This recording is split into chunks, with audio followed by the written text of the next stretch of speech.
ලාදලු පොපත් සෙමින් සැලෙනසේ යශෝදරාදේ බුදුරජාණන් වහන්සේ බොහෝම පැහැදිලිව කියනවා ඔය යන්ත්‍ර මන්ත්‍ර ගුරුකම් හදිහූනියන් හඳහන් ජ්‍යොතිෂ චිරස්තීන ධර්ම කියලා.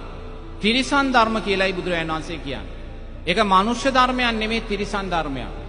උපසම්පදා භික්ෂුවක් හැටියට අපිට කවදාක්වත් නූලක් මතුරුලා කෙනෙකුට වඳින්න බෑ. උපසම්පදා භික්ෂුවක් හැටියට අපිට කවදාක්වත් තව කෙනෙකුට බෙහෙතක් කියන්න බෑ, බෙහෙතක් දෙන්න බෑ. ඒසා විනය තුලින් බුදුරජාණන් වහන්සේ අපිව ආවරණය කරලා තියෙනවා මහත්තයෝ. ඒ නිසා මේ යంత్ర මන්ත්‍ර ගුරුකම් හදිහූනියන් ජ්‍යොතිෂ කියන්නේ බුදුරජාණන් වහන්සේ කියනවා තිරිසන් ධර්ම කියලා. මොකද බුදුරජාණන් වහන්සේ මේ ලෝකයේ පණවන්නේ සංස්කාරයන්ට යටත් කරලා මහත්තයෝ. සංස්කාරයන්ට යටත් කරලා පණවපු ලෝකයක් තමයි බුදුරජාණන් වහන්සේගේ ධර්මය.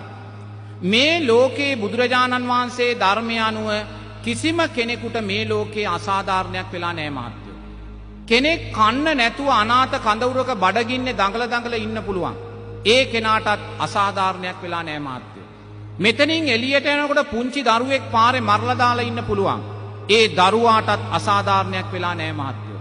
මොකද බුදුරජාණන් වහන්සේ දේශනා කරනවා අපි කළා වූ දෙයයි අපිට මේ ලැබිලා තියෙන්නේ කියලා. ඔබ මේ මොහොතේ ඔබේ ඇහෙන් කඳුලක් කෙලනවා නම් ඒ ඔබ සංසාරේ කාට හරි කඳුලක් දීලා තියෙනවා පින්වතුනි. ඔබ මේ මොහොතේ hina වෙනවා නම් ඔබ සංසාරේ කාව හරි සතුටු කරලා තියෙනවා. එහෙනම් hinaව කියන්නේ කඳුල කියන්නේ ඔබ විසින් කරගත්තා වූ දෙයක්මයි. එහෙනම් hinaවට ගැටිලවත් කඳුලට ඇලිලවත් තේරුමක් නැහැ පින්වතුනි. එහෙනම් මේ ජීවිතයේ ජීවන ගමනේ යද්දී අපේ ජීවිතයට යම් ප්‍රශ්නයක් ගැටලුවක් බාධකයක් එනවා නම් මහත්තයෝ අපි ඒ තුලින් දකින්න ඕනේ මොකද්ද? අපේ අකුසල් විපාකයක් තමයි මේ විපාක දෙන්නේ කියලා. අපි අකුසලයක් විපාක දෙනවා නම් අපි මොකද්ද කරන්න ඕනේ? කුසලය තුලින් ශක්තිමත් වෙන්න ඕනේ. එහෙනම් අපේ ජීවිතයේ ප්‍රශ්නයක් එද්දී ඒ ප්‍රශ්නේ විසඳ ගන්න අපි යంత్ర මන්ත්‍ර ගුරුකම් හදිහූනියන් පස්සේ නම් යන්නේ ඒ ප්‍රශ්නේ වැඩි වෙනවා මිසක් ඒක අඩු වෙන දිශාවකට නම් කවදාකවත් යන්නේ නැහැ පින්වතුනි. ඒක හේතුඵල ධර්මයක්. මොකද අකුසලයේ උදෙසා අකුසල්මයි අපි වඩා ගන්න. අකුසලයේ උදෙසා තිරස්තීන ධර්මයන් අපි වඩා ගන්න. ඒ නිසා බුදුරජාණන් වහන්සේ දේශනා කරනවා ඔබේ ජීවිතයට යම් ප්‍රශ්නයක්, බාධකයක්, ගැටලුවක් මතුවෙනවා නම් ඔබ බෝධි පූජාවක් තියන්න. දානයක් දෙන්න. හැකිතාක් පින්කම් කරමින් කුසල් දහම් කරමින් අතීතයේ ඔබ කළා වූ අකුසල් කුසලය තුලින් යට කරගන්න දක්ෂ වෙන්න කියලායි බුදුරජාණන් වහන්සේ දේශනා කරන්නේ. ඔබ මේ ධර්මතාවය පිළිගන්නේ නැතුව ඔබ යంత్ర මන්ත්‍ර ගුරුකම් චිරස්තීන ධර්මතාවයන් පැත්තෙන් ගියොත් ඒ ඔබ ජීවිතයට එකතු කරගන්නේ මෝහයයි පිංගතුනි. මෝහයයි ඔබ ජීවිතයට එකතු කරගන්නේ.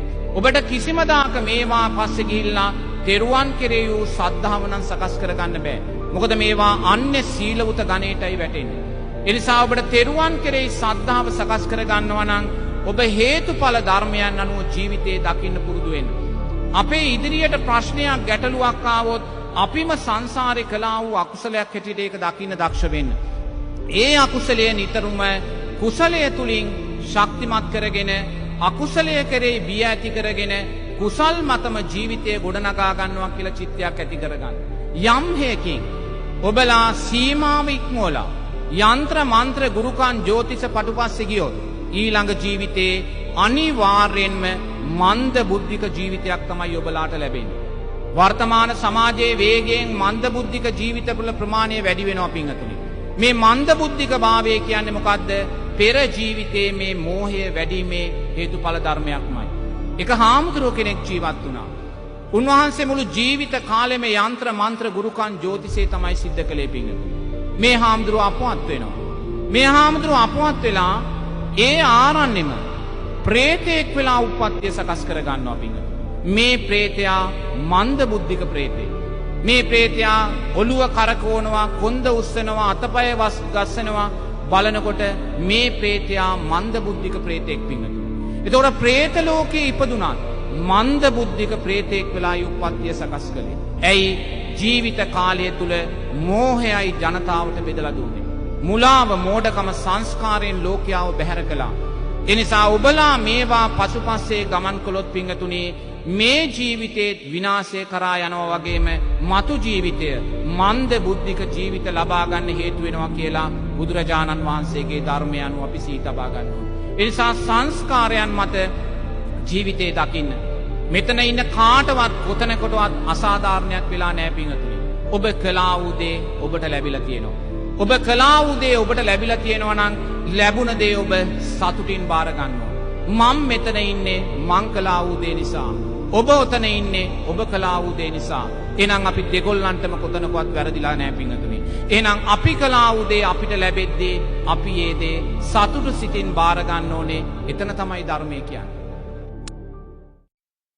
ලාදලු පොපත් සෙමින් සැලෙනසේ යශෝදරාදේ NNW on the